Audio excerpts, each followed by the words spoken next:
IPL എന്നൊക്കെ പറയും, ഇഷ്ടമുള്ള പാട്ടുകൾ ലൈവായി. ഇപ്പൊ ആ പേര് ഞങ്ങൾ മാറ്റിയിട്ട് വേറെന്തോ പേരാണ്. അപ്പൊ ഇത് രീതിയിൽ ഇങ്ങനെ എങ്ങനെയാണ് നമ്മുടെ വായനക്കാരന്റെ അല്ലെങ്കിൽ ശ്രോതാവിന്റെ പ്രേക്ഷകന്റെ ഇഷ്ടങ്ങൾ എങ്ങനെ അതിനെ മാനിച്ചുകൊണ്ട് തന്നെ നമ്മുടെ ബിസിനസ്സും അതിനൂടെ നടക്കണം.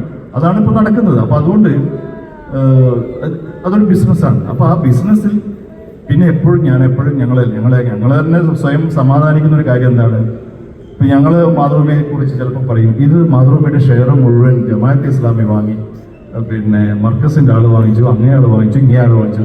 അപ്പൊ ഞങ്ങളുടെ ഫാമിലി ഗ്രൂപ്പിലൊക്കെ വാട്സപ്പിലൊക്കെ ഇതിങ്ങനെ വരും. അപ്പൊ ഞാൻ പറഞ്ഞു, ഞാനറിയില്ലല്ലോ, ഞാനിപ്പോ അവിടെ കുറച്ച് കൊല്ലമായി വർക്ക് ചെയ്യുന്നു, ഇതുവരെ ഇപ്പോഴും പിന്നെ ഇന്നയാൾ ഡയറക്ടേഴ്സൊക്കെ. അപ്പൊ കുറച്ച് ഞാൻ പറയും, നിങ്ങളുടേത് ഭയങ്കര സംഘീപത്രമാണെന്ന് പറയും. ആണോ? കുറച്ച് ഞാൻ പിന്നെ പറയും, നിങ്ങൾ ഭയങ്കര കോൺഗ്രസ് അനുഭവമാണെന്ന് പറയും. ചിലപ്പോൾ പറയും നിങ്ങൾ CPM അനുഭവം. അപ്പൊ എല്ലാവർക്കും പരാതി ഉണ്ടെങ്കിൽ നമ്മളുടെ എവിടെയോ നിലപാടുകൾ ശരിയുണ്ട് എന്നുള്ളതാണ്. ഞങ്ങളെപ്പോഴും പറയും, ഞങ്ങളുടെ എഡിറ്റർ, ഞാനിപ്പോ രാധാകൃഷ്ണൻ സാർ പറഞ്ഞതുപോലെ ഞാൻ പ്രായം പറയുന്നതല്ല, ഞാൻ 84 മുതൽ 2025 വരെ ഇങ്ങനെ പോകുന്നുണ്ട്. അപ്പോൾ ഇതില് ഒരുപാട് പത്രാധിപരുടെ കീഴിൽ വന്നിട്ടുണ്ട്.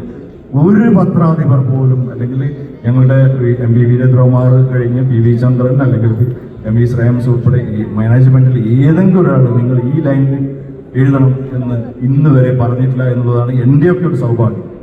എല്ലാ പത്രങ്ങളിലും അങ്ങനെ തന്നെയാണോ എന്ന് എനിക്കറിയില്ല, പക്ഷെ ഞങ്ങളെ സംബന്ധിച്ചിടത്തോളം അങ്ങനെയാണ്. അപ്പൊ അതുകൊണ്ട് വളരെ കൃത്യമായി